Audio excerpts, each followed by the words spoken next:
Metroid Prime Federation Force received a negative reception from series fans back at E3 2015. But, in all fairness, Nintendo didn't show us the game proper. Instead, the game maker focused on Blast Ball, a 3 vs 3 multiplayer sport diversion that bore no resemblance to the ambient, labyrinthine atmosphere of the Metroid universe. While it's true this co-op-driven approach is a departure from the traditional adventures of the galaxy's favorite bounty hunter, Samus Aran, what I played of Federation Force itself taps into the right stuff, effectively remixing Metroid Prime's first-person formula into a fun shooter for up to 4 friends.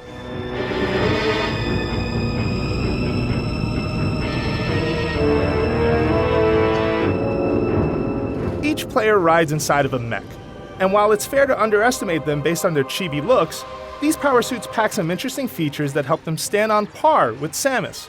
The default controls have the same snappy responsiveness of the Metroid Prime games.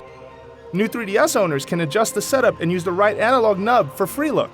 Players can use charge shots, cycle through auxiliary ammo with the X button, or hold the B button to jump to reach platforms and fight off sentry bots and space pirates. Every hit you score takes off multiple units of health from an enemy, just like in Destiny or Borderlands, with headshots awarding the best damage possible.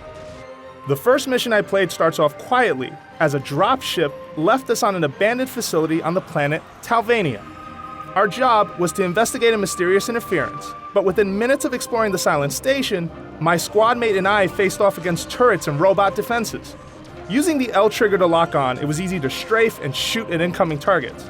Combat continued to unfold in small doses until we reached the sentient generator responsible for the disturbance. And it set off a boss fight where we had to alternate between shooting an exposed core, fighting off enemy support units, and taking refuge on elevated platforms to escape poisonous gas. After that, we had to face off with a gang of space pirates. My second sortie for the Federation started off with a much bigger bang, as our dropship was annihilated within minutes of landing in the magma-filled canyons of Bion. Our objective was to take out a space pirate warship floating ahead of us in 10 minutes, or die trying.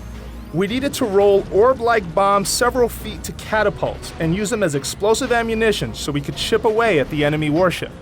As more and more space pirates descended, it quickly escalated into a heated battle, with return fire from the warship vaporizing sections of our platform. The holes became trouble spots where we could accidentally drop the orbs, or even fall through the floor to our deaths. Our 2-man squad was quickly overwhelmed by the enemy since the encounter was balanced for 4 players. Nintendo plans to polish that up in the coming months, but the ferocious last stand showed potential. Yes, we were wiped out by the warship once we ran out of time, but I didn't leave disappointed since the 2 missions I played presented some good variety.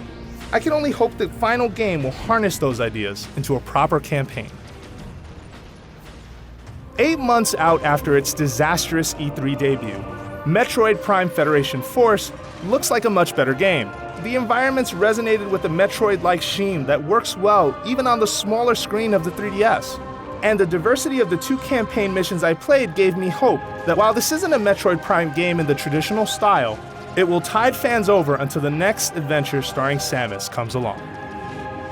For everything Metroid Prime Federation Force, you are already in the right place here at IGN.